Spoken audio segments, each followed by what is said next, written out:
Pada akhir tahun 1944, pasukan bersekutu percaya bahawa musuh telah kehilangan segala kemampuan untuk mengejutkan. Musim sejuk telah membekukan jalan, menimbus parit dan memperlahan setiap barisan di barisan depan barat. Namun di antara salji pekat dan jalan-jalan desa Belgium, satu barisan kereta kebal menghidupkan enjin tanpa mengeluarkan bunyi. Mereka datang dari timur, melintasi sempadan melalui laluan yang tidak berpenjagaan dan tidak berhenti untuk membezakan antara askar dan orang awam.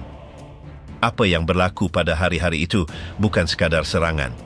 Ia adalah kemajuan yang dibina atas pelaksanaan hukuman mati, rompakan dan kemusnahan yang sengaja. Di kampung-kampung seperti Stavelot, Bognes dan La Glaise, pintu-pintu dipecahkan dengan kasar dan tembakan menjadi satu-satunya amaran. Keseluruhan unit dihapuskan dalam beberapa minit.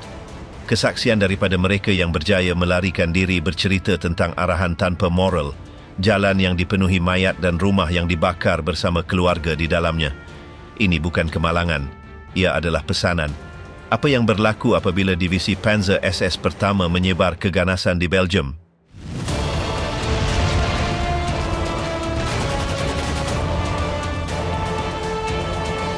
Serangan tersembunyi yang tidak disangka oleh. Pada hari-hari terakhir tahun 1944, keadaan komando Jerman berada dalam keadaan terdesak. Barisan depan timur berundur di bawah tekanan berterusan tentera Soviet dan pasukan bersekutu mengukuhkan kedudukan mereka di barat. Walaupun dalam krisis, pemimpin rejim Nazi mengarahkan operasi mendadak terhadap Belgium. Tujuannya jelas, memecah belah pasukan bersekutu dan mengubah haluan perang sebelum terlambat. Kawasan yang dipilih untuk serangan itu adalah sektor pergunungan yang dipenuhi pokok dan salji. Ardennes yang terbentang antara Jerman, Belgium dan Luxembourg menawarkan landskap yang sukar tetapi sesuai untuk serangan mengejut. Komando Jerman menganggap keadaan tanah ditambah dengan cuaca musim sejuk akan menghalang tindak balas pantas dari udara. Ini adalah pertaruhan tinggi, dilancarkan ketika simpanan berada di tahap minimum. Dalam perancangan serangan, satu barisan berperisai ditetapkan sebagai pasukan penyerang. Unit ini terdiri daripada askar veteran, kebanyakan dipindahkan dari barisan depan timur. Ini adalah divisi Panzer SS pertama, diketuai oleh komander yang terkenal dengan ketegasan dan kecekapan. Arahan untuk kumpulan ini adalah membuka laluan melalui kampung-kampung Belgium, melintasi jambatan strategik dan sampai ke rangkaian jalan yang menuju ke Antwerp. Operasi ini memerlukan kesenyapan mutlak. Ribuan lelaki dan ratusan kenderaan digerakkan tanpa memberi amaran kepada musuh. Pergerakan dilakukan pada waktu malam, tanpa lampu, dengan arahan ketat. Semuanya dikira agar kemajuan bermula tanpa pihak lawan mengesyaki apa yang akan datang. Ketua utama serangan itu mengumpulkan pegawai-pegawainya dalam mesyuarat rahsia. Tiada yang tahu lokasi sebenar sehingga saat terakhir. Dalam pertemuan itu, strategi lengkap dijelaskan dengan penuh semangat. Suasana tegang. Ada yang meragui kelayakannya tetapi tiada yang membantah. Semua tahu menolak boleh membawa akibat serius. Kumpulan yang dipilih untuk memimpin bahagian pertama serangan adalah yang sama terlibat dalam pertempuran sengit beberapa bulan sebelumnya. Mereka mengenali medan, peralatan dan tekanan. Dalam kemajuan mereka, tiada rehat atau rundingan dipertimbangkan. Sementara butiran pergerakan diperhalusi, di seberang barisan depan, ketenangan adalah relatif. Pasukan bersekutu mengekalkan kedudukan dengan tanggapan bahawa musuh tidak mempunyai kemampuan ofensif. Beberapa laporan memberi amaran tentang pergerakan di sempadan tetapi diabaikan atau dipandang ringan. Keyakinan terhadap kemenangan yang hampir mendominasi. Barisan berperisai yang dipilih untuk memulakan serangan dilengkapi model berat, pemandu pakar dan unit sokongan. Mereka diatur untuk marah secara berterusan walaupun menghadapi tentangan.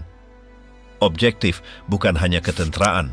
Kemajuan mereka juga diharapkan menimbulkan kekeliruan, ketakutan dan kekacauan di kalangan mereka yang ditemui di jalan. Jalan yang akan dilalui tidak luas atau dalam keadaan baik.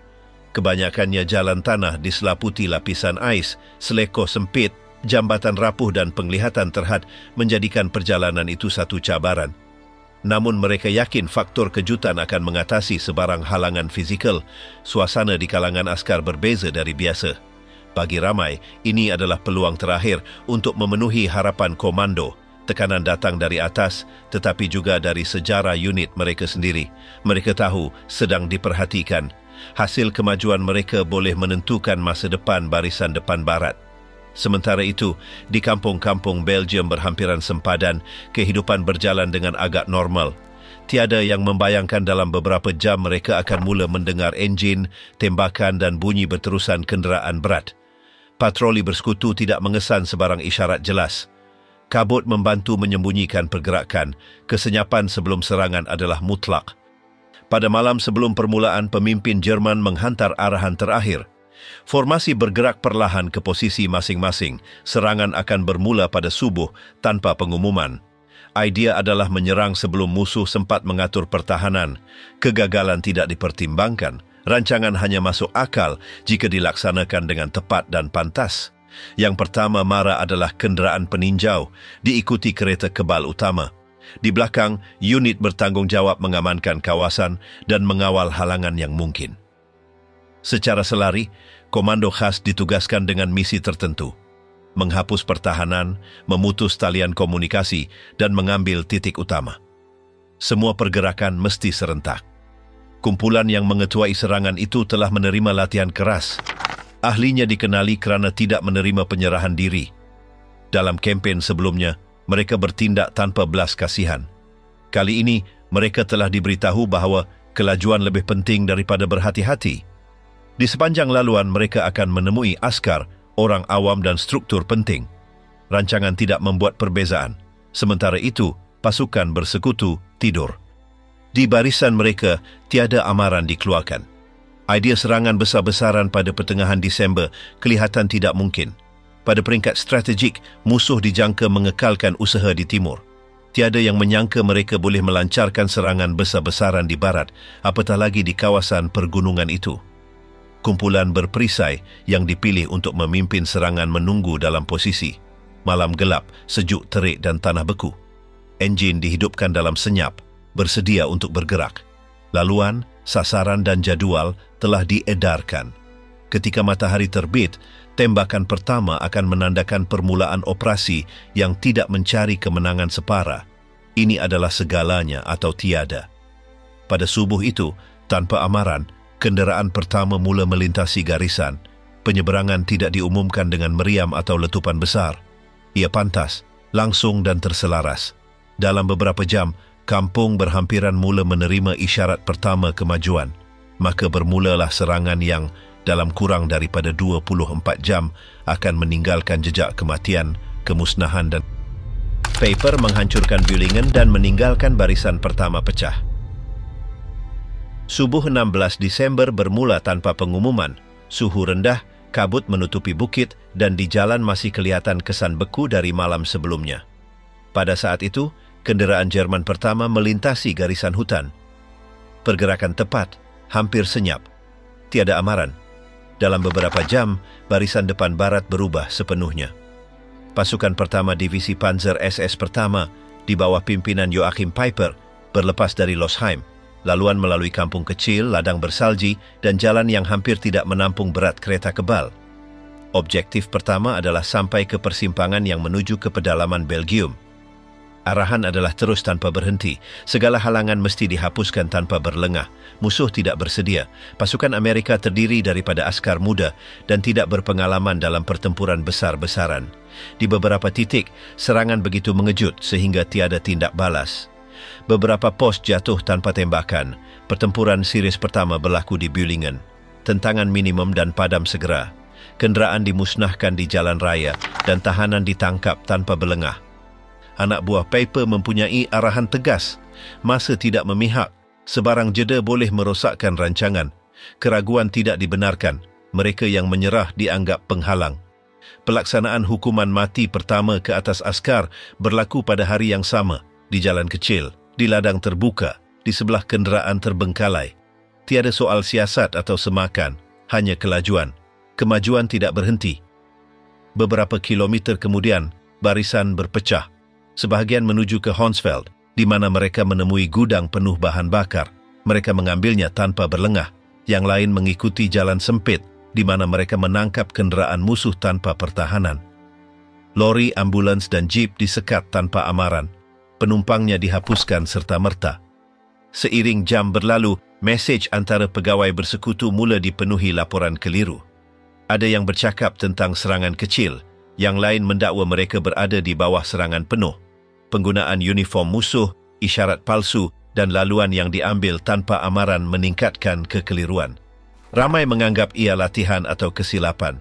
Di Losheimer Graben, pertembungan lebih sengit, tetapi tidak mencukupi.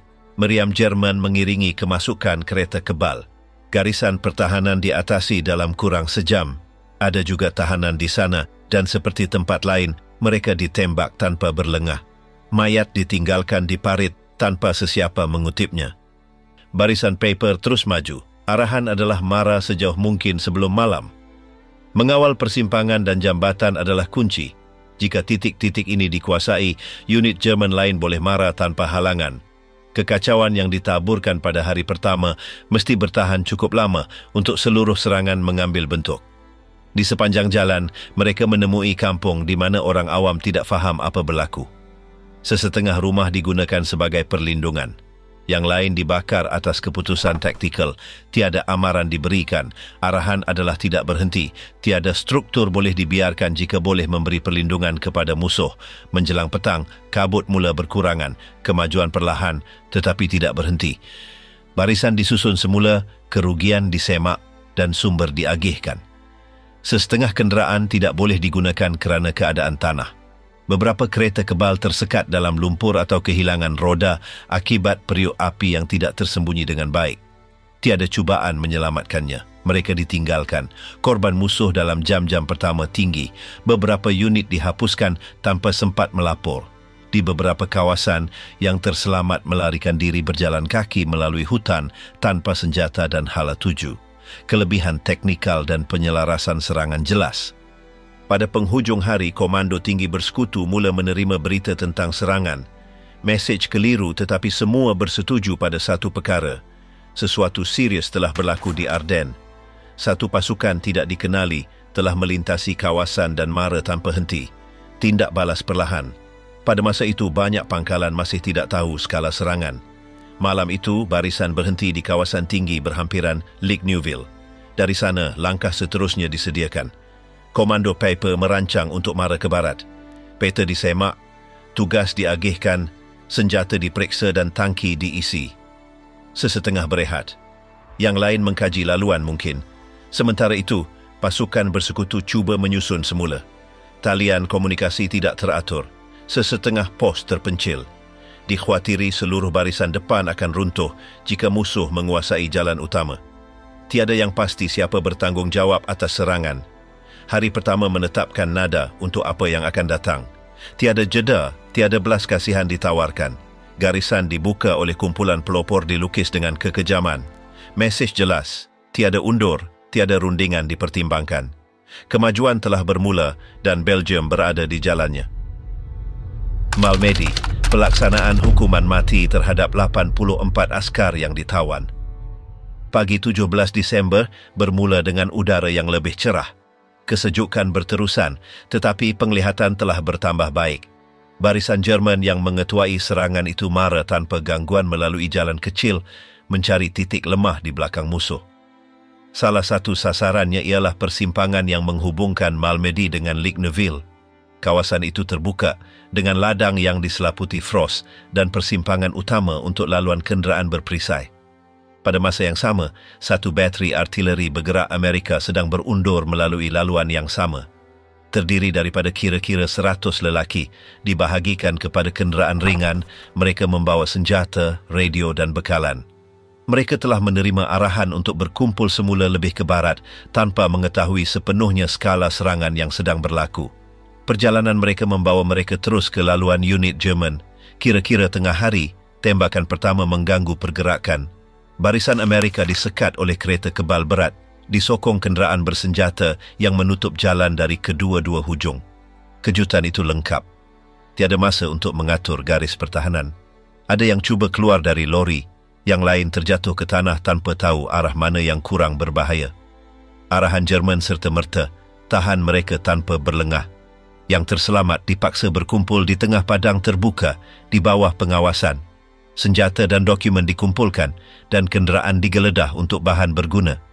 Dalam beberapa minit, lebih 80 lelaki berbaris di tepi pagar di bawah pengawasan askar Division SS pertama. Kesaksian tentang apa yang berlaku seterusnya bersetuju pada perkara utama, satu siri tembakan dari sektor Jerman mengena tahanan. Pada mulanya disangka kesilapan, mungkin kekeliruan dalam kekacauan, tetapi tembakan segera bertambah. Sesetengah askar cuba melarikan diri melalui salji. Yang lain gugur di tempat. Ada yang berpura-pura mati untuk mengelak tembakan susulan. Ini bukan pertempuran kecil atau tembakan antara dua pihak. Bukti kemudian menunjukkan ia pelaksanaan hukuman mati yang sengaja. Tembakan berterusan selama beberapa minit dan selepas itu, anggota unit Jerman meronda kawasan, menembak mereka yang masih bergerak. Tiada penjelasan diberikan. Juga tiada petanda ia tindakan spontan. Yang berjaya melarikan diri pergi ke arah berbeza, ada yang sampai ke garis bersekutu setelah berjalan jauh melalui hutan. Apabila tiba, berlumuran darah dan lumpur, mereka menceritakan kejadian itu. Pada mulanya tidak diambil serius. Skala kisah itu kelihatan keterlaluan. Tetapi dalam beberapa jam, lebih banyak yang terselamat memberi versi serupa. Persamaan terlalu banyak untuk diabaikan. Sementara itu, komando Jerman tidak melaporkan insiden itu. Bagi mereka, keutamaan tetap mara. Pertempuran berterusan di sekitar. Piper tidak menghentikan perarakan barisannya atau menyimpang dari rancangan asal. Jalan perlu dibersihkan, tanpa gangguan. Apa yang tertinggal bukan menjadi kebimbangan segera. Apabila komando Amerika mula menerima laporan, tindak balasnya panik. Kemungkinan unit musuh melaksanakan hukuman mati ke atas tahanan di padang terbuka mengubah dinamik dalaman. Arahan diberikan untuk mengesahkan kisah itu. Patroli dihantar ke lokasi. Apa yang mereka temui mengesahkan kebimbangan terburuk. Padang masih dipenuhi mayat, susunan mayat, luka selongsong peluru dan kesan di salji membolehkan peristiwa dibina semula dengan cukup jelas. 84 kematian direkodkan. Kebanyakan ditembak pada jarak dekat, tiada tanda pertempuran, tiada pertukaran tembakan, hanya pelaksanaan. Berita tersebar pantas dalam unit bersekutu. Dalam beberapa jam, apa yang berlaku di persimpangan itu dikenali sebagai kes Malmedy. Bukan satu-satunya tempat penyalahgunaan berlaku, tetapi sifat besarnya menjadikannya simbol kekejaman serangan. Tindak balas dalam kalangan askar kuat. Di beberapa sektor, arahan mengambil tahanan mula diabaikan. Komando tinggi mengeluarkan arahan untuk menahan pembalasan, tetapi kesan emosi pada askar mendalam. Tanggapan musuh tidak menghormati sebarang peraturan mengubah tingkah laku dalam pertempuran. Garis antara tugas tentera dan dorongan balas dendam mula kabur. Penyiasatan dalaman dimulakan hampir serta-merta. Yang terselamat ditemu ramah. Gambar diambil, bahan bukti dikumpul, lakaran dibuat. Lokasi itu ditandakan sebagai bukti utama dalam usaha mendokumenkan jenayah semasa serangan, bukan hanya apa yang berlaku di situ. Ini bukti konkret pertama unit tertentu yang boleh dikenal pasti melaksanakan hukuman mati ke atas musuh yang menyerah. Hari berikutnya, kaitan dengan barisan Piper menjadi jelas. Berdasarkan lokasi, masa dan unit yang bergerak, tiada ruang untuk kesilapan. Tanggungjawab menunjuk langsung kumpulan yang memimpin kemajuan sejak 15. Keterangan beberapa tahanan Jerman yang ditangkap kemudian mengukuhkan perkara itu. Walaupun rantaian arahan tidak sepenuhnya jelas, penglibatan mereka yang melaksanakan arahan segera ditetapkan. Penyebaran peristiwa itu juga ada akibat politik. Pembunuhan beramai-ramai dimasukkan dalam kenyataan rasmi, disebut dalam media dan digunakan sebagai contoh amalan musuh. Episod itu mengukuhkan naratif bersekutu tentang keperluan meneruskan perang sehingga penyerahan kalah total. Bukan lagi hanya menghentikan kemajuan, satu garis moral telah dilangkau yang tidak boleh diabaikan. Di medan, pasukan bersekutu bersiap menghadapi tindakan baru.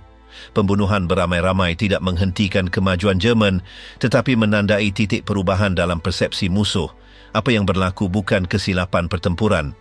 Ia keputusan dan itu mengubah dinamik konflik di kawasan itu. Persimpangan tempat kejadian itu diambil semula beberapa hari kemudian. Mayat dikeluarkan, dikelaskan dan dihantar untuk pengenalan. Beberapa yang mati kekal tanpa nama selama berminggu-minggu. Yang lain dikenali oleh rakan yang terselamat.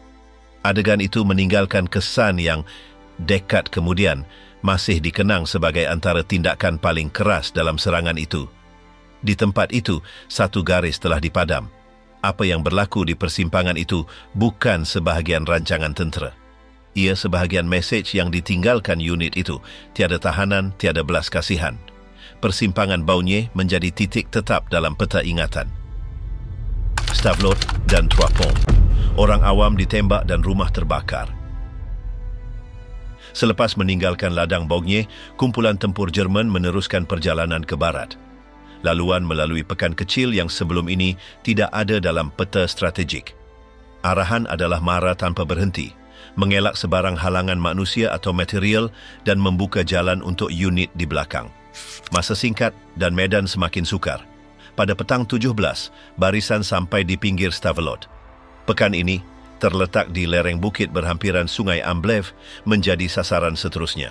Jalan sempit, tumpuan rumah dan kehadiran orang awam menimbulkan dilema operasi. Penyelesaian serta-merta masuk melalui laluan utama tanpa pengumuman.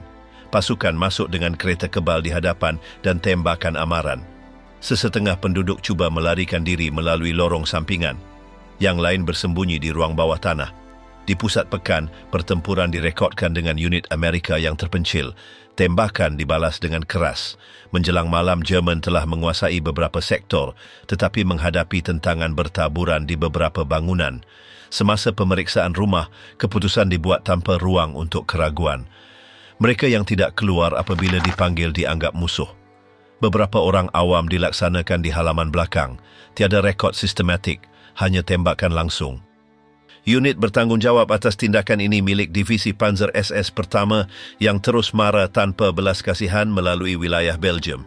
Keesokan harinya, pemusnahan depot bahan bakar dan struktur dianggap berguna untuk pertahanan musuh diarahkan. Sebahagian bandar dibakar. Justifikasi taktikal. Api merebak tanpa kawal melalui bumbung dan fasad kayu. Penduduk yang masih bersembunyi terpaksa keluar. Ada yang ditembak serta-merta. Yang lain cuba menyeberangi sungai dalam keadaan beku. Tidak semua sampai ke seberang. Dari Stavelot, sasaran seterusnya Trois Ponts. Persimpangan kereta api dan jalan ini mempunyai nilai strategik tinggi. Jika berjaya diambil utuh, kemajuan boleh dipercepat. Barisan menyusun semula elemennya, membaiki kenderaan rosak dan menghantar pengintip ke selatan. Sementara itu, udara dipenuhi bau kayu terbakar dan petrol.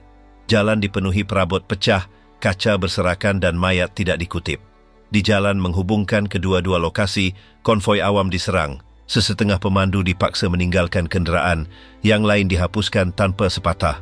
Garis antara pejuang dan bukan pejuang lenyap. Prinsip utama kelajuan, tiada yang boleh mengganggu laluan kereta kebal. Trois Ponts dicapai pada senja 18. Pada masa itu, pasukan bersekutu telah menerima laporan kemajuan dan bersiap menghalang persimpangan. Satu jambatan utama diletupkan minit sebelum Jerman dapat menguasainya. Letupan menyekat laluan utama. Dengan ketidakmampuan meneruskan laluan itu, pesongan segera ke La Glaise di utara dan Stoumont lebih ke barat diarahkan. Persimpangan bukan satu-satunya sasaran musnah. Dalam pengunduran, bersekutu meninggalkan perangkap, memutus talian komunikasi dan meletakkan periuk api di jalan. Barisan terpaksa bergerak lebih berhati-hati, namun rentak dikekalkan. Di kawasan luar bandar, askar di bawah paper menemui rumah ladang berpenghuni. Sesetengah digunakan sebagai titik rehat. Yang lain musnah sepenuhnya.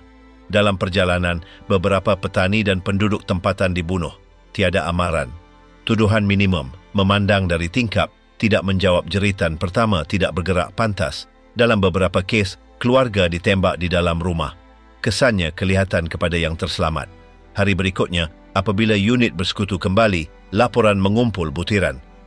Rentak kemajuan mula perlahan kerana sebab semula jadi. Salji lebih tebal, jalan tidak stabil dan bahan bakar mula berkurangan. Kereta kebal besar mudah tersekat. Arahan diberikan untuk meninggalkan yang tidak boleh dibaiki dalam masa sejam. Stavelot dan Trois Ponts. Orang awam ditembak dan rumah terbakar. Selepas meninggalkan ladang Baugnies, kumpulan tempur Jerman meneruskan perjalanan ke barat. Laluan melalui pekan kecil yang sebelum ini tidak ada dalam peta strategik.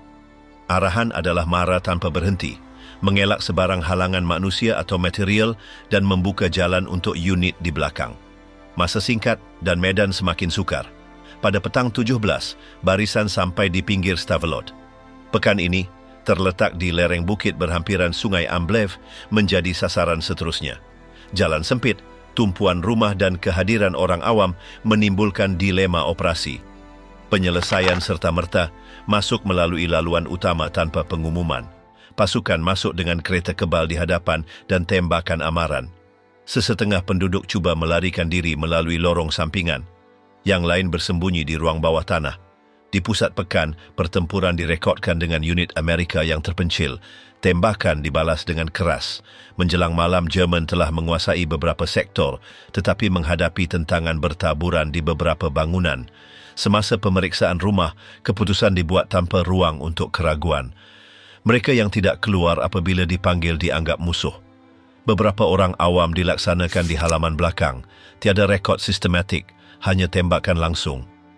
Unit bertanggungjawab atas tindakan ini milik Divisi Panzer SS pertama yang terus mara tanpa belas kasihan melalui wilayah Belgium. Keesokan harinya, pemusnahan depot bahan bakar dan struktur dianggap berguna untuk pertahanan musuh diarahkan. Sebahagian bandar dibakar. Justifikasi taktikal. Api merebak tanpa kawal melalui bumbung dan fasad kayu. Penduduk yang masih bersembunyi terpaksa keluar. Ada yang ditembak serta-merta. Yang lain cuba menyeberangi sungai dalam keadaan beku. Tidak semua sampai ke seberang. Dari Stavelot, sasaran seterusnya Trois Ponts. Persimpangan kereta api dan jalan ini mempunyai nilai strategik tinggi. Jika berjaya diambil utuh, kemajuan boleh dipercepat. Barisan menyusun semula elemennya, membaiki kenderaan rosak dan menghantar pengintip ke selatan. Sementara itu, udara dipenuhi bau kayu terbakar dan petrol. Jalan dipenuhi perabot pecah, kaca berserakan dan mayat tidak dikutip. Di jalan menghubungkan kedua-dua lokasi, konvoi awam diserang. Sesetengah pemandu dipaksa meninggalkan kenderaan, yang lain dihapuskan tanpa sepatah. Garis antara pejuang dan bukan pejuang lenyap. Prinsip utama kelajuan, tiada yang boleh mengganggu laluan kereta kebal. Trois Ponts dicapai pada senja 18. Pada masa itu, pasukan bersekutu telah menerima laporan kemajuan dan bersiap menghalang persimpangan. Satu jambatan utama diletupkan minit sebelum Jerman dapat menguasainya. Tipu daya yang mengalih perhatian. Sementara division utama serangan Jerman mara melalui pekan dan lembah, satu operasi kurang kelihatan dilaksanakan dalam senyap. Selari dengan penyebaran besar-besaran kereta kebal dan artileri, satu kumpulan khas diaktifkan dengan misi berbeza. Keutamaan bukan menembak, tetapi mengelirukan. Bukan memenangi pertempuran terbuka, tetapi menabur kesilapan. Operasi diarahkan kepada unit dibentuk di luar formasi biasa. Ahlinya dipilih kerana kemahiran bahasa dan kemampuan menyesuaikan diri dengan adat asing. Mereka memakai uniform musuh yang dirampas, memandu kenderaan curi atau tersamar, dan beroperasi dengan peta musuh. Tiada insignia sendiri. Di medan perang, rupa mereka seperti sekutu biasa. Rancangan mudah konsepnya tetapi kompleks pelaksanaan. Menembusi kawasan dikawal tentera Amerika, mengubah tanda lalu lintas, menukar rujukan jalan dan menyampaikan maklumat salah apabila mungkin. Setelah masuk, mereka perlu bergerak tanpa mencurigakan. Tindakan mereka bukan pertempuran tetapi mengganggu struktur komando musuh dari dalam. Pada malam 17, beberapa kumpulan penyusup melintasi garis sekunder dalam senyap. Mereka menggunakan kenderaan ringan, mengambil kesempatan kegelapan dan kekacauan dari kemajuan kereta kebal utama. Laluan mereka melalui jalan kurang dilalui, laluan luar bandar dan akses tersembunyi. Di setiap persimpangan mereka mengubah papan tanda, memusing penunjuk dan apabila boleh, menyekat unit bergerak mencari arahan. Menjelang subuh hari berikutnya, kesan mula ketara. Unit bersekutu menuju zon pertempuran dialihkan ke laluan salah. Ada berakhir di jalan buntu, ada bertembung pasukan musuh tidak dijangka. Beberapa regimen terpencil berjam-jam, terputus dari komando, kehilangan masa kritikal. Kekacauan meningkat apabila penyusup berjaya mendekati pusat komunikasi. Menggunakan kata laluan diketahui atau loghat tempatan, mereka mengakses maklumat kritikal atau mencetuskan pemindahan tidak dibenarkan. Dalam satu kes didokumenkan, satu barisan bantuan dihantar ke arah salah arahan melalui perintah palsu. Laporan tentang askar bersekutu bertindak pelik mula beredar. Syak cepat tumbuh. Di setiap kawalan, langkah pengesahan diperketat. Askar mula menyoal rakan tentang butiran budaya, politik dan sukan negara. Gagal jawab boleh bermakna tahanan serta-merta. Suasana tidak percaya ini menjejaskan rentak tindak balas. Komunikasi lebih lambat, pergerakan lebih berisiko. Setiap wajah tidak dikenali menimbulkan kebimbangan. Setiap kenderaan tidak dikenal pasti mungkin ancaman. Hasilnya perlahan serangan balas. Askar ragu-ragu sebelum bertindak. Dalam beberapa kes, penyusup dikesan. Ada ditangkap selepas gagal berbahasa atau buat kesilapan pada butiran kecil. Dalam pertemuan ini, disahkan mereka membawa dokumen palsu, senjata tersembunyi dan kadang-kadang bahan letupan untuk sabotaj. Beberapa membawa arahan tepat tentang kedudukan artileri dan depot peluru. Kesan psikologi kehadiran mereka lebih besar daripada kerosakan fizikal. Walaupun jumlah tidak melebihi beberapa ratus, kesannya merebak ke ribuan askar bersekutu yang mengubah tingkah laku kerana kemungkinan dikelilingi penipu. Ketakutan garis telah diceroboh dari dalam lebih kuat daripada tembakan. Pihak berkuasa tentera bersekutu bertindak balas dengan arahan ketat. Perintah diberikan untuk pelaksanaan serta-merta mana-mana penyusup ditangkap memakai uniform sendiri. Tiada perbicaraan atau proses formal dibenarkan. Langkah ini bertujuan menghentikan ancaman dari akar. Logiknya langsung, sesiapa menyamar sebagai sebahagian tentera tanpa benar melepaskan perlindungan. Tahanan yang tidak dibunuh disoal siasat segera. Dari keterangan mereka, butiran persiapan operasi didapati. Mereka dilatih minggu sebelum serangan di pangkalan jauh dari depan. Ada berbahasa Inggeris tanpa lokhat, ada secara asas tetapi cukup untuk berpura-pura. Antara kesaksian dikumpul, beberapa mendedahkan arahan bertindak secara inisiatif sendiri setelah melepasi garis. Tiada struktur hierarki jelas antara pasukan. Setiap kumpulan perlu manfaatkan peluang ditemui, elak menarik perhatian. Matlamat mereka mengikis dari dalam. Ada ditangkap selepas secara tidak sengaja mendedahkan diri. Di beberapa titik, mereka keliru dengan nama bandar, pengenalan visual atau rujukan budaya. Cukup salah sebut pemain baseball atau tidak tahu rancangan radio untuk menimbulkan syak. Kesilapan kecil ada akibat besar. Komando tinggi Jerman tidak mengikuti operasi secara formal. Ia manuver sampingan bertujuan buka retak dalam pertahanan bersekutu. Tidak dirancang bertahan lebih beberapa hari. Yang penting kesan segera, bukan kelangsungan hidup pelaku. Ramai tidak kembali. Yang lain hilang di belakang garis tanpa jejak. Antara 19 dan 20, kesan sabotaj mula berkurangan. Unit bersekutu menetapkan semula laluan, mengukuhkan protokol dan mewujudkan tapisan lebih ketat. Namun, kerosakan sudah berlaku. Hari-hari kritikal awal telah diubah, kekeliruan dihasilkan tidak boleh dibatalkan. Di peringkat tempatan, khabar angin bercampur realiti. Setengah pekan percaya masih diduduki walaupun setelah dibebaskan kerana takut tidak bezakan askar benar dan palsu. Tanda di jalan luar bandar masih menunjuk ke lokasi tidak wujud. Peta rasmi dibetulkan secara manual apabila lokasi disahkan. Penggunaan komando tersamar ini menandakan perbezaan dari operasi sebelumnya. Bukan sabotaj besar-besaran atau serangan tersembunyi dengan bahan letupan. Ia tindakan psikologi, direka ubah persepsi medan. Dalam hal itu ia berkesan. Menjelang akhir hari ketiga, kebanyakan penyusup telah dihapuskan atau berselerak. Kesan langsung hilang tetapi ingatan kekal. Selama berminggu-minggu kawalan dalaman dikekalkan. Unit terus menggunakan ujian dalaman untuk sahkan identiti ahli. Jejak tipu daya kekal dalam prosedur. Strategi menabur ketidakpercayaan dari dalam walaupun terhad tempoh mencapai tujuannya. Dalam serangan memerlukan kelajuan dan ketepatan untuk berkesan walaupun beberapa jam kekeliruan boleh bezakan mengukuhkan kedudukan atau kejatuhannya. Mereka yang masuk menyamar tidak mengambil bandar tetapi menyebabkan banyak arahan tidak sampai tepat masa. Laglaise menjadi perangkap maut untuk serangan. Selepas melintasi Stoumont, rentak yang mencirikan hari-hari awal serangan mula terpecah. Barisan hadapan yang mengetuai kemaraan menghadapi tentangan yang semakin teratur.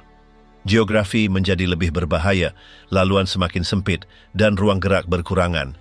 Sasaran berikutnya adalah dua lokasi di tengah kawasan pergunungan. Laglaise dan Stumont. Kedua-duanya dihubungkan oleh jalan raya sempit menjadi perangkap semula jadi. Masuk ke Laglaise tidak berlaku tanpa halangan. Walaupun pada mulanya kelihatan tenang, dalam beberapa minit tembakan mula kedengaran dari posisi tersembunyi. Kereta kebal di hadapan membalas dengan tembakan padat, memusnahkan muka bangunan dan mengakibatkan serpihan. Rumah batu dengan bumbung rendah memberikan perlindungan kepada kumpulan kecil askar Amerika yang telah berkubu sejak malam sebelumnya. Setiap meter yang diperoleh memerlukan masa dan peluru. Pasukan Jerman dari Division Panzer SS pertama biasa bergerak pantas di kawasan terbuka, tetapi terpaksa mengubah taktik. Daripada mara secara berkelompok, mereka terpaksa berpecah kepada seksyen untuk melindungi sisi dan mengamankan bangunan satu demi satu. Perubahan ini memperlahankan pergerakan, laluan keluar semakin berkurangan. Jalan-jalan menjadi seperti corong tanpa hujung. Penduduk tempatan tidak dievakuasi. Ramai warga awam bersembunyi di ruang bawah tanah atau di sebalik dinding dalaman. Tembakan silang mengenai mereka tanpa diskriminasi. Ada yang mati akibat runtuhan bangunan, ada yang terkena tembakan semasa pertukaran tembakan. Laporan kemudian menggambarkan mayat yang tidak bergerak selama berhari-hari, bilik-bilik yang menjadi runtuhan, dan bumbung yang runtuh di atas perabot yang masih utuh. Sementara itu, di kawasan tinggi berhampiran, artileri Amerika mula mengarahkan tembakan tidak langsung ke posisi Jerman. Setiap hentaman melontarkan serpihan ke lorong-lorong. Kenderaan ringan tidak dapat bergerak di antara runtuhan. Ada yang terperangkap di titik tanpa jalan kembali, memaksa anak kapal meninggalkannya. Dari utara, bantuan Amerika cuba memotong akses di mana barisan Jerman telah masuk. Tujuannya adalah untuk menghalang penarikan diri teratur. Arahan Jerman adalah bertahan. Posisi pertahanan dibina di sekitar dataran pusat, persimpangan kereta api dan kawasan tinggi. Namun tekanan semakin meningkat, keadaan mula sempit. Di Stumont, situasi tidak lebih baik. Pergerakan melalui kawasan itu yang bermula sebagai pergeseran bertukar menjadi pertempuran berpanjangan. Pasukan pertahanan menggunakan susunan bandar sebagai kelebihan. Mereka berkubu di sekolah, gudang dan rumah 2 tingkat. Dari situ mereka menangkis percubaan pendudukan. Barisan Jerman terpaksa berundur di beberapa sektor. Laporan yang dihantar kepada pihak atasan menyatakan gangguan berterusan akibat jalan yang tidak boleh dilalui dan kekurangan bahan bakar. Beberapa kereta kebal mula tidak bergerak. Ada yang dimusnahkan oleh tembakan langsung. Ada yang kehabisan bahan bakar. Pilihan untuk mara telah diketepikan. Keutamaan kini adalah mengekalkan apa yang telah ditawan. Keadaan cuaca menyukarkan lagi logistik. Salji menutupi tanda, lumpur beku melekat roda, dan enjin memerlukan penyelenggaraan berterusan. Talian bekalan yang sudah terputus gagal sampai ke sektor paling terdedah pada waktunya. Unit-unit mula mengadakan titik bekalan improvisasi menggunakan bahan yang ditawan beberapa hari sebelumnya. Di Laglaise, bangunan gereja dijadikan pos pemerhatian. Dari sana, komander cuba menyelaraskan pergerakan. Menara memberikan pandangan separa kepada pintu masuk, tetapi juga menjadi sasaran. Ia dikena beberapa kali, memaksa ia dikosongkan sementara. Pasukan berundur ke sekitar kawasan perkuburan dan jalan sampingan. Kekacauan semakin meningkat. Ada askar yang terpisah dari seksyen mereka semasa manuver. Ada yang terperangkap di bawah runtuhan tanpa kemungkinan diselamatkan. Pasukan perubatan tidak mencukupi, korban tidak dapat ditarik dengan cepat. Di beberapa tempat, mayat mula bertimbun di sebelah dinding atau dalam bangunan yang rosak. Pertempuran berlanjutan selama 2 hari. Artileri musuh terus mengganggu. Pada waktu malam, tembakan rawak berselang-seli dengan kesenyapan mutlak. Ketegangan menghalang rehat, setiap bunyi, setiap bayangan boleh menjadi permulaan serangan baru. Di rumah yang diduduki pasukan, tingkap ditutup dan pintu dihalang dengan perabot. Stok peluru mula berkurangan. Ada askar yang terpaksa bertukar peluru antara satu sama lain. Senjata musuh diambil untuk melanjutkan perlawanan. Makanan juga semakin kurang. Yang tinggal hanyalah ransum separa, tin makanan rosak atau roti beku. Air diperoleh dari longkang cair atau tangki yang rosak. Pihak atasan, setelah mengetahui situasi, tidak menghantar bantuan. Arahan adalah mengekalkan posisi sehingga notis baru. Kemungkinan memecah kepungan dari luar adalah terhad. Unit-unit lain terlibat di sektor lain dan artileri musuh menguasai pintu masuk utama. Laglaise terpencil dan bersama-sama dengannya kebanyakan kenderaan yang tinggal. Di hujung barat kampung, simpanan bahan bakar dikena. Letupan menghasilkan gelombang yang meruntuhkan beberapa dinding. Asapnya boleh dilihat dari beberapa kilometer. Kejadian ini memaksa pengunduran separa. Tanpa bahan bakar dan di bawah tekanan berterusan, mempertahankan kawasan itu semakin tidak mungkin. Keputusan komander tempatan dibuat di bawah tekanan. Laluan undur dirancang melalui jalan hutan. Beberapa kumpulan mula bergerak dalam kontingen kecil, mengelak laluan yang dikawal. Peralatan berat, dokumen dan artileri ringan ditinggalkan. Keutamaan adalah keluar berjalan kaki, dalam senyap dan tanpa pertempuran tidak perlu. Menjelang malam ke-22, kebanyakan pejuang yang tinggal telah berundur ke timur. Ada yang gagal keluar, ada yang ditangkap di bukit berhampiran. Mereka yang kembali meninggalkan kampung yang tidak dikenali, bumbung runtuh, struktur terbakar, dan penduduk yang tinggal sedikit. Angka korban masih belum dihitung dengan tepat. Apabila pasukan Amerika mengambil alih kawalan, mereka menemui senario yang menyedihkan. Dinding penuh kesan serpihan, mayat belum dikeluarkan, dan sisa kenderaan menghalang jalan. Apa yang berlaku didokumentasikan, bukti dikumpul, dan laporan disediakan. Antara objek yang ditemui adalah pelan kemarahan, senarai senjata tidak lengkap, dan surat tulisan tangan. Apa yang bermula sebagai serangan pantas mencapai had fizikalnya. Di Laglaise, kereta kebal paling maju tidak lagi bergerak. Di Stowmont, dinding masih menunjukkan kesan letupan terakhir. Apa yang berlaku seterusnya bukan kemarahan, tetapi pengunduran. Paper meninggalkan kereta kebal dan melarikan diri berjalan kaki. Menjelang 23 Disember, serangan di sektor barat telah kehilangan semua momentum. Unit paling hadapan dalam kumpulan yang diketuai Paper dari Division Panzer SS Pertama masih berada di Laglaise, dikelilingi pasukan tanpa ruang untuk undur. Apa yang dulunya operasi penembusan dalam kini menjadi kepungan di musim sejuk. Kekurangan bekalan, keletihan berterusan dan tekanan bersekutu yang meningkat mengurangkan setiap pilihan kepada tahap minimum. Tanda-tanda jelas sejak hari sebelumnya. Komunikasi luar tidak menentu. Laporan dari markas Jerman tidak tepat atau bercanggah. Di medan, askar tidak lagi bercakap tentang kemarahan, tetapi bertahan. Simpanan bahan bakar hampir habis sepenuhnya. Kenderaan yang tinggal tidak boleh bergerak. Kereta kebal paling berat menjadi halangan statik tanpa fungsi operasi. Pada hari itu, percubaan membuka laluan ke timur tidak berjaya. Patroli yang dihantar melalui jalan alternatif ditangkis tembakan musuh. Pasukan bersekutu telah mengepung semua pintu masuk yang diketahui menggunakan artileri, penembak tepat dan lombong yang diletakkan pada malam sebelumnya. Sebarang pergerakan terdedah dalam beberapa minit. Satu-satunya pilihan adalah bersembunyi dan menunggu arahan yang tidak tiba. Dalam perimeter, suasana tegang dan senyap. Sejuk menembusi celah bangunan yang diduduki. Bekalan makanan semakin kurang. Tiada pemanas atau sumber perubatan mencukupi. Kebanyakan tidur di lantai atau atas sisa tilam. Yang tercedera dirawat dengan minimum. Peluru dijimatkan dan senjata sentiasa diperiksa untuk kemungkinan serangan akhir. Pada peringkat strategik, kumpulan itu tidak lagi mempunyai nilai ofensif. Tidak boleh bergerak, tidak boleh memecah garisan atau mempertahankan tanah lebih lama. Laporan markas menunjukkan unit lain juga mengalami kemunduran dan serangan keseluruhan mula berundur. Kepungan di Laglaise adalah akibat langsung dari pengunduran besar itu, pengasingan lengkap. Pada malam itu, Paper mengumpulkan pegawainya. Alternatif dibincangkan, pilihan untuk kekal di tempat diketepikan.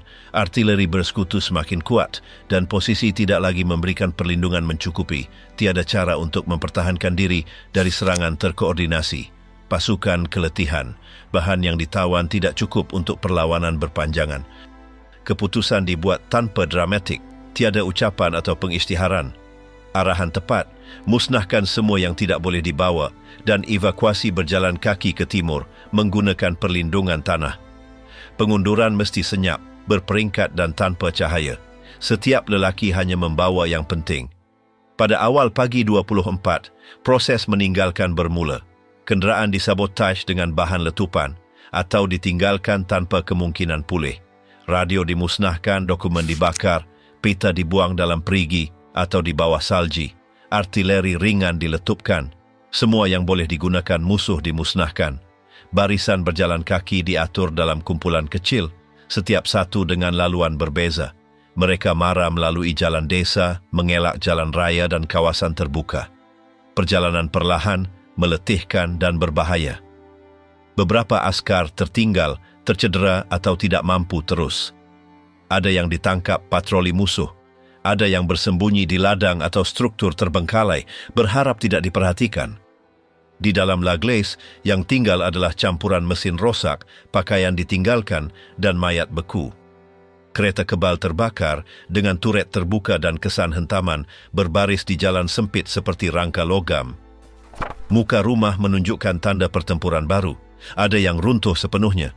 Tingkap pecah membolehkan bilik kosong dilihat dengan selimut berdebu dan perabot terbalik.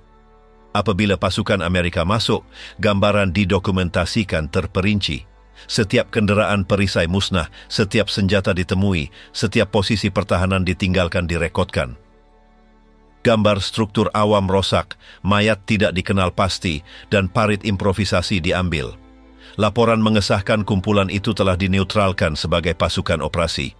Beberapa tahanan yang ditangkap memberikan maklumat terhad. Kebanyakan tidak tahu keadaan umum depan. Ada yang tidak pasti, sama ada serangan masih berterusan di sektor lain. Ada yang keliru, yakin unit mereka akan diselamatkan tidak lama lagi. Realiti berbeza, kepungan di La Glace menandakan pecahnya serangan di bahagian itu. Lelaki yang berjaya kembali ke garisan sendiri melakukannya dalam keadaan fizikal ekstrim. Beberapa hari berjalan tanpa rehat, suhu bawah sifar, kekurangan makanan, dan di bawah ancaman berterusan. Tidak semua berjaya melintasi. Anggaran kemudian menunjukkan lebih separuh anggota asal tidak kembali. Ramai hilang tanpa jejak formal. Kegagalan barisan Piper bukan hanya taktikal, ia mempunyai nilai simbolik. Ia adalah unit terpilih untuk memecah garisan bersekutu, membuka jalan ke Antwerp dan mencipta perubahan besar. Kejatuhannya menandakan akhir ambisi itu. Musuh bukan sahaja bertahan, tetapi mengurung dan meleraikan kumpulan paling bersedia dalam serangan. Kesan terhadap moral tentera Jerman ketara. Berita kepungan tersebar menimbulkan keraguan terhadap kepimpinan dan matlamat sebenar operasi. Pada hari berikutnya, unit lain mula berundur ke timur, sedar apa yang dicapai tidak dapat dipertahankan. Apa berlaku di La Glace dikaji dalam laporan dalaman kedua belah pihak. Bagi bersekutu, ia membuktikan pertahanan boleh berkesan walaupun terhadap pasukan elit. Bagi Jerman, ia mengingatkan mobiliti tanpa logistik tidak mencukupi. Kelajuan tidak menggantikan sokongan sebenar. Barisan Piper tidak menyerah tetapi juga tidak kembali utuh. Ia dileraikan keadaan, terpencil oleh keputusannya dan keletihan akibat pengumpulan kesilapan. Legasinya kekal dalam gambar kereta kebal tidak bergerak, peta rosak dan senarai nama tidak pernah disahkan. Apa bermula sebagai hujung tombak berakhir sebagai sisa ditinggalkan dalam salji. Tentera ketiga membebaskan Bastogne dan memotong kemarahan musuh. 25 Disember bermula dengan langit cerah dan suhu lebih rendah daripada hari sebelumnya. Di medan, bunyi tembakan sesekali masih menandakan konflik, tetapi untuk pertama kali dalam seminggu, kepimpinan bersekutu jelas tentang apa berlaku. Barisan Jerman yang menembus dengan kuat pada hari-hari awal serangan mula berhenti dan dalam beberapa kes berpecah. Kejatuhan kumpulan Piper di La Glace menandakan titik perubahan. Dari saat itu, Komander Amerika mengenal pasti corak unit musuh yang mara paling dalam kini tanpa bahan bakar, sokongan logistik atau laluan undur jelas. Garisan depan tidak lagi bergerak untuk penyerang.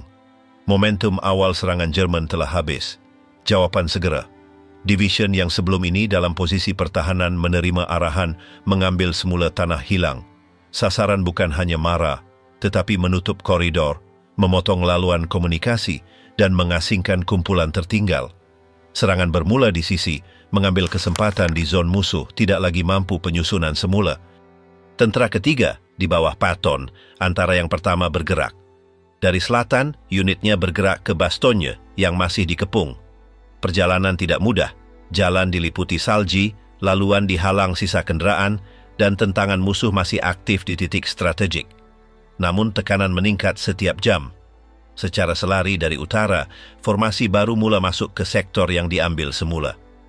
Kereta kebal Sherman Mara dengan berhati-hati dilindungi infanteri yang memeriksa setiap persimpangan dan bangunan.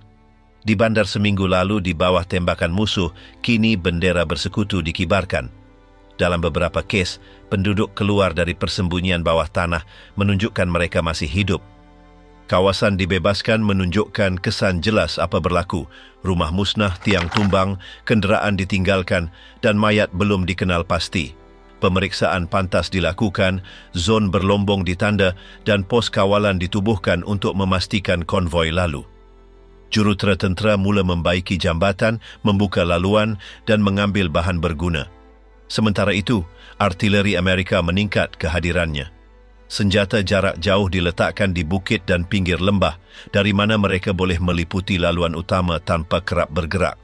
Ini membolehkan tekanan berterusan ke sektor masih ada serpihan serangan musuh. Satu paksi utama adalah kawasan Stavelot. Di sana, kumpulan kecil Jerman cuba mempertahankan posisi, tetapi tanpa penyelarasan pusat. Tanah diliputi salji dan penuh kesan pertempuran sebelumnya, memberikan sedikit ruang untuk pertahanan lama. Patroli Amerika mara rumah demi rumah, menghapuskan rintangan terpencil. Di kawasan luar bandar, aktiviti meningkat. Ladang, hutan dan jalan jejak dikesan untuk askar bersembunyi atau deserter. Ramai ditangkap cuba melintasi garisan ke timur. Ada yang menyerah tanpa melawan, ada cuba lari antara pokok dan cerun. Dalam semua kes, mereka ditanya di tempat dan, jika tidak melawan, dipindahkan ke kem sementara. Usaha logistik juga berubah rentak. Dengan pemulihan tanah, konvoi bekalan boleh menubuhkan semula laluan tertutup beberapa hari. Ini membolehkan penghantaran makanan, peluru dan peralatan perubatan ke unit beroperasi dengan sumber terhad. Moral dalam barisan mula pulih. Untuk pertama kali sejak serangan bermula, kemarahan berterusan dibincangkan. Markas Bersekutu menubuhkan pusat operasi baru di kawasan dibebaskan. Dari situ, serangan diselaraskan mengikut sektor, unit ditugaskan semula dan maklumat keadaan depan diproses. Komunikasi kacau bilau pada hari pertama mula lancar. Laporan harian tiba tanpa gangguan. Sementara pemulihan wilayah disatukan, pendokumentasian apa berlaku juga diatur. Pasukan intelijen merekod bukti pelaksanaan, kemusnahan sengaja dan pelanggaran undang-undang perang. Di beberapa zon, saksi tempatan ditemu bual untuk menentukan urutan peristiwa. Gambar diambil, dokumen dikumpul dan objek ditinggalkan unit musuh diklasifikasikan. Salah satu tugas paling kompleks mengenal pasti yang gugur. Ramai mayat masih tanpa nama, berselerak dalam runtuhan atau kubur improvisasi. Titik pendaftaran ditubuhkan di mana plat, uniform atau barang peribadi dicocokkan. Matlamat adalah senarai lengkap untuk memaklumkan keluarga dan, jika mungkin, memulangkan sisa pada masa depan. Pada hari berikutnya, pasukan Amerika bukan sahaja mengambil semula posisi, tetapi mula menyediakan pergerakan ofensif baru. Sasaran bukan hanya mengusir musuh dari Belgium, tetapi memastikan operasi serupa tidak boleh diulang. Untuk itu, arahan diberikan untuk mara ke titik asal serangan, menutup setiap laluan digunakan barisan musuh. Unit berjentera disusun semula untuk operasi di sektor lebih luas. Mereka diagih dalam formasi berperingkat dengan pengakuan awal, sokongan udara dan perlindungan artileri.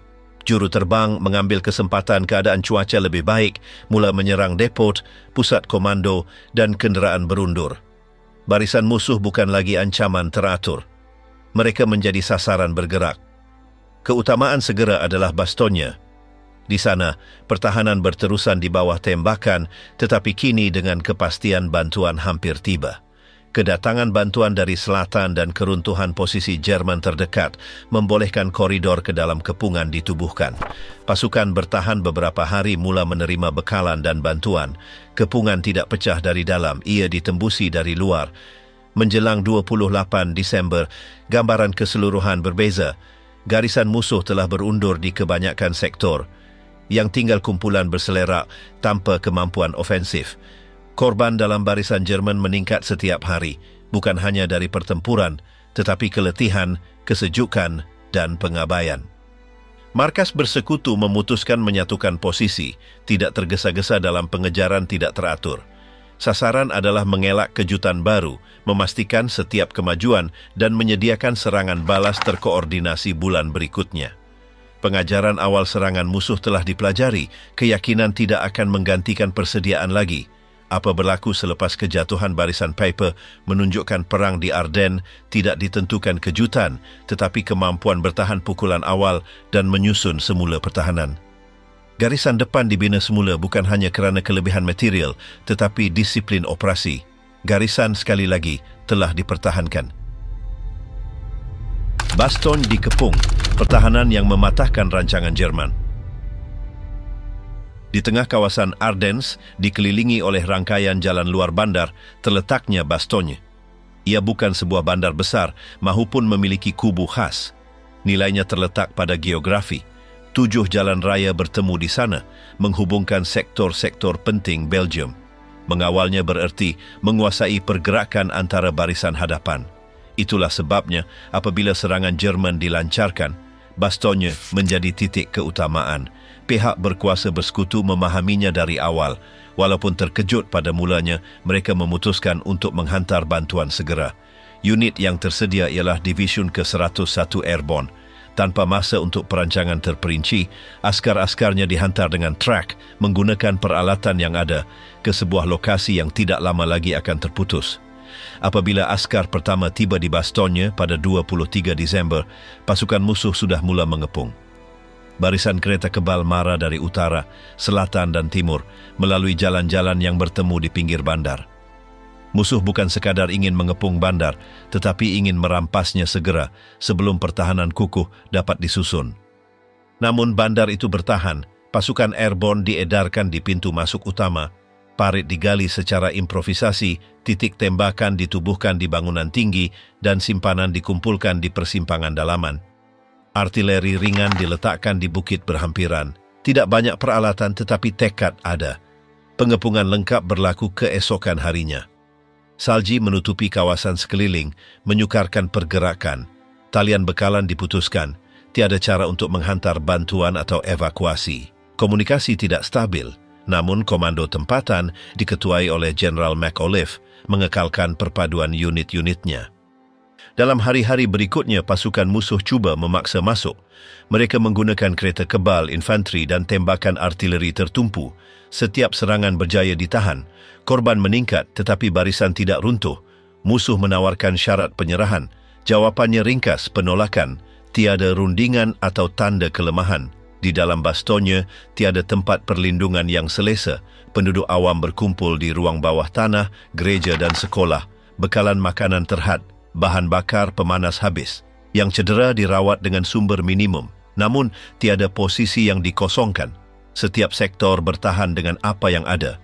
Keadaan menjadi kritikal pada 25. Kabut menghalang penerbangan dan bekalan yang dijatuhkan dari udara tidak sampai ke sasaran. Dijangkakan kereta kebal Jerman akan menembus barisan di barat daya. Tetapi para pembela bertahan. Senjata anti kereta kebal digunakan dengan tepat. Dalam beberapa kes, tembakan dilepaskan pada jarak dekat, dari sudut bangunan atau di dalam taman. Medan menguntungkan pertahanan. Jalan sempit, selekoh, dan kawasan tinggi memberikan perlindungan semula jadi. Pasukan payung terjun menyesuaikan diri dengan persekitaran bandar, menggunakan tingkap, bumbung dan dinding yang runtuh sebagai titik pemerhatian dan tembakan. Pergerakan musuh terhad. Perubahan datang dengan cuaca. Pada 26, langit cerah. Pesawat bersekutu mula terbang di atas bandar. Bekalan dijatuhkan di kawasan terbuka yang telah ditanda. Ransum, peluru, peralatan perubatan. Maklumat juga sampai, unit mekanikal tentera ketiga mara dari selatan. Berita itu meningkatkan moral tetapi tidak mengubah susunan pasukan. Para pembela tahu bantuan masih beberapa kilometer jauhnya. Musuh tidak berundur. Mereka terus menyerang secara berturut-turut, mencari titik lemah. Di beberapa sektor, barisan terpaksa undur. Tetapi setiap kali itu berlaku, mereka menyusun semula dan mengambil kembali posisi. Kemajuan bantuan perlahan, jalan diliputi ais. Serangan hendap kerap berlaku. Barisan bersekutu terpaksa berhenti untuk membersihkan periuk api, membaiki jambatan atau memintas posisi musuh. Namun, mereka semakin dekat. Hubungan akhirnya terjalin pada 27 petang.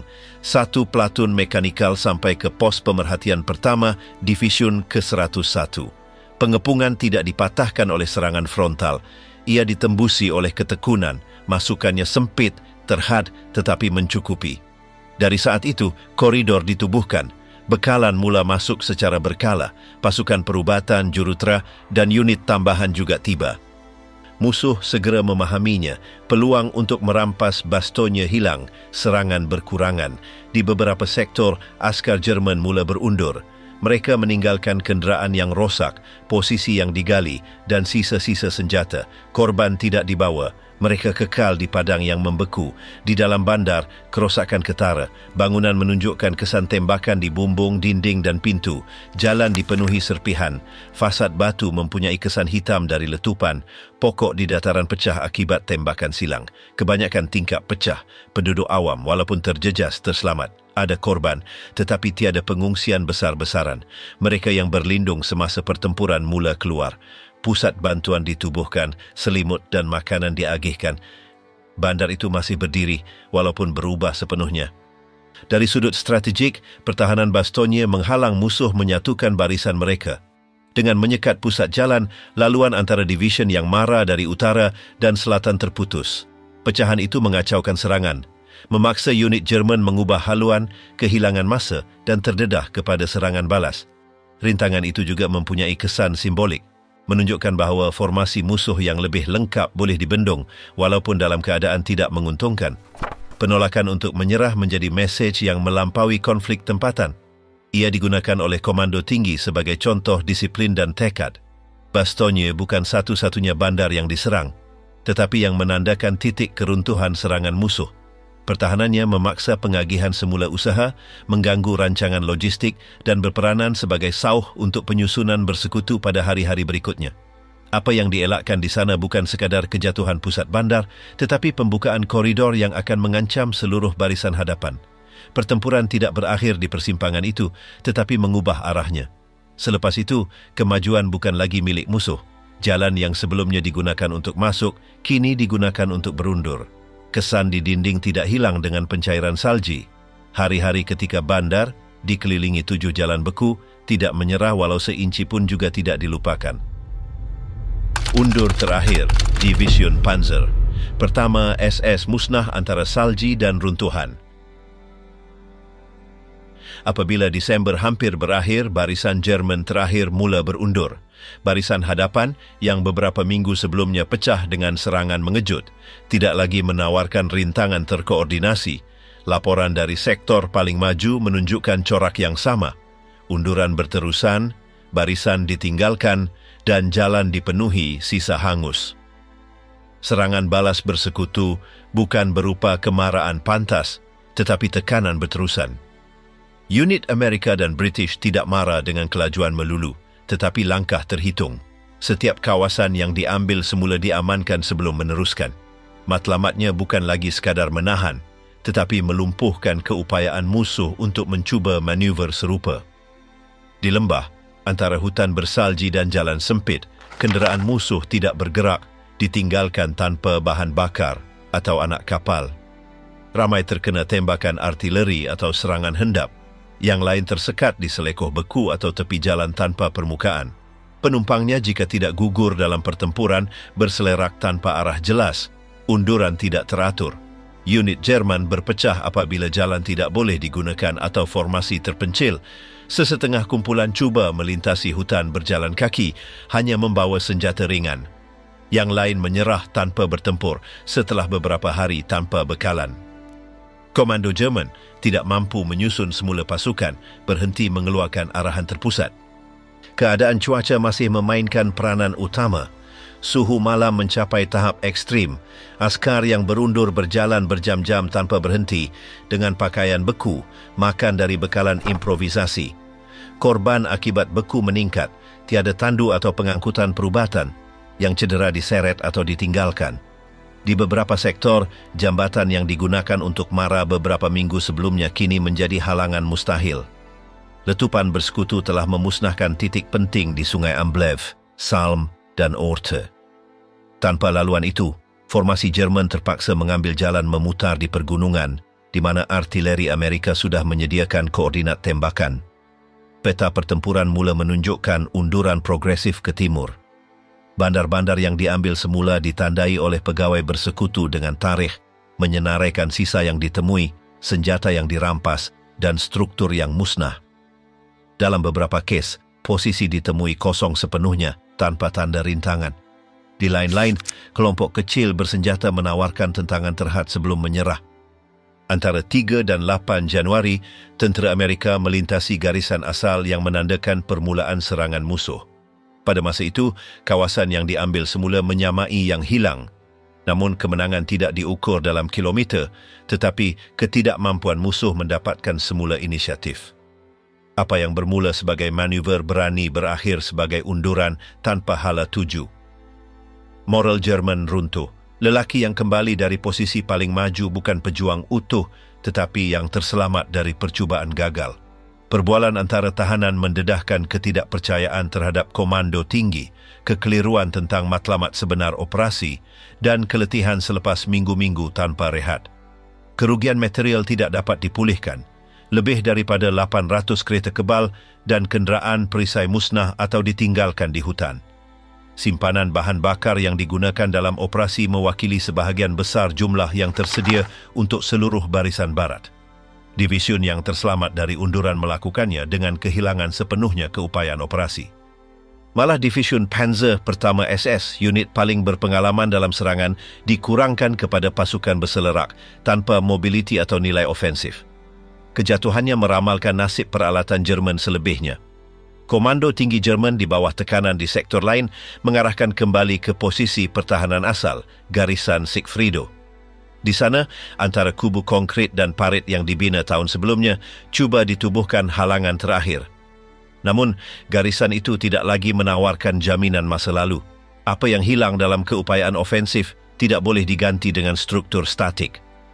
Luftwaffe yang cuba menyokong serangan dengan operasi udara terakhir menjadi kucar-kacir sepenuhnya.